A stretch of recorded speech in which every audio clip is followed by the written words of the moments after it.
Tantangan dari Enterprise Data Warehouse dan Business Intelligence meliputi development, extract and load, application, performance, security, dan compliance. Berikut adalah skema pengembangan dari Enterprise Data Warehouse berdasarkan hasil survei pada tahun 2011, antara lain menggunakan eksternal, konsultan, atau sistem integrator, outsource service dari vendor, menggunakan data warehouse appliance, pre-integrated hardware atau software bundle dari vendor, dan dibangun sendiri oleh internal perusahaan atau in-house, di mana sebesar 50% perusahaan di Indonesia mengembangkan Enterprise Data Warehouse melalui pengguna eksternal, konsultan, atau sistem integrator. Skema dengan mengembangkan sendiri, yaitu dengan customization, di mana desain arsitektur berangkat dari output yang ingin dihasilkan, kemudian mapping input dari output, dan identifikasi sumber data yang relevan. Hampir seluruh elemen dikembangkan sendiri, kecuali database seperti aplikasi, ETL, Business Intelligence.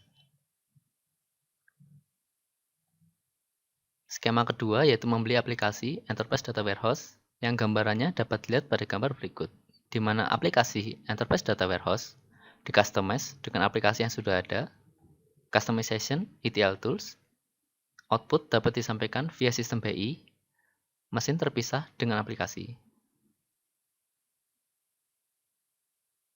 Selanjutnya adalah skema pengembangan yang ketiga, yaitu menggunakan Enterprise Data Warehouse Appliance, di mana aplikasi dan hardware telah tergabung di appliance dengan customization aplikasi.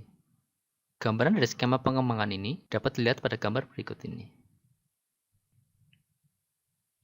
Dalam menentukan apakah akan membeli atau membangun sendiri, perusahaan perlu menjawab beberapa pertanyaan berikut, yaitu apakah vendor menyediakan solusi pre-built untuk aplikasi yang digunakan perusahaan, apakah solusi vendor memerlukan customization untuk mengintegrasikan dengan konfigurasi aplikasi perusahaan, apa strategi vendor untuk terus melakukan update, apakah vendor mendukung platform BI perusahaan saat ini dan masa depan, berapa biaya total untuk memperoleh, mengimplementasikan, dan memelihara solusi, termasuk kebutuhan awal komponen software dan hardware. Berikut adalah tabel mengenai peta vendor untuk Enterprise Data Warehouse. Di antaranya adalah IBM, Microsoft, dan Oracle. Dan berikut adalah tabel peta vendor untuk Business Intelligence. Di antaranya adalah IBM Cognos, Microsoft, dan Oracle. Dalam memilih hardware dari Enterprise Data Warehouse, perlu diperhatikan bahwa hardware tersebut haruslah scalable, multiprosesor, memori mencukupi untuk parallel processing, sistem disk storage yang scalable, diskettes yang mencukupi untuk lebih dari 50% hit ratio, stripping untuk kinerja I/O yang lebih baik, data redundancy untuk proteksi data, dan mendukung baik read maupun write secara cepat.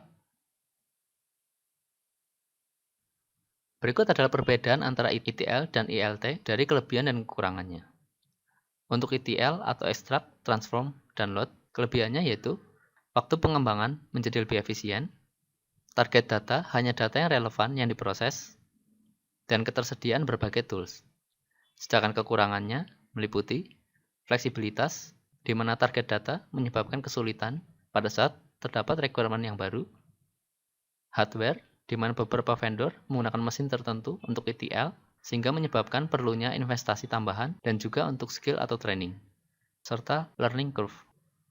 Pada ELT atau extract, load, dan transform, kelebihannya meliputi project management, di mana proses warehouse dibagi ke dalam pekerjaan spesifik, sehingga memungkinkan proyek lebih mudah untuk dikelola, fleksibel dan future-proof, risk minimization, dan menggunakan hardware existing dan skill existing.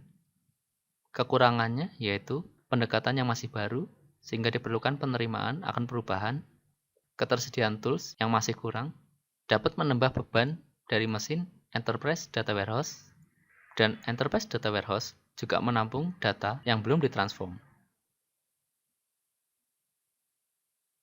Update dapat dilakukan dalam basis harian, mingguan, bulanan, atau secara real-time.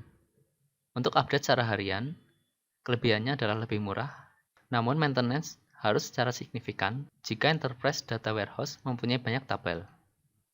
Untuk update mingguan atau bulanan, perlu pengelolaan yang lebih, sedangkan secara real-time membutuhkan biaya yang mahal dan perlu dilakukan update query dari warehouse saat user melakukan query.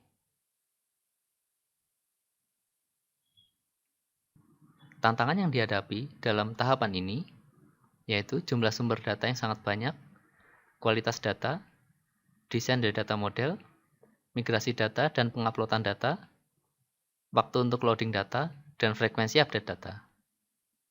Solusi yang dapat dilakukan meliputi melibatkan ahli data warehouse, mendidik anggota tim, merencanakan proyek serealistis mungkin, identifikasi tujuan dan deliverable dari proyek, menggunakan ETL tools yang mempermudah pengembang dalam mendefinisikan modul-modul ETL, mulai saat pembuatan, debugging, testing, dan optimasi, serta melakukan manajemen informasi.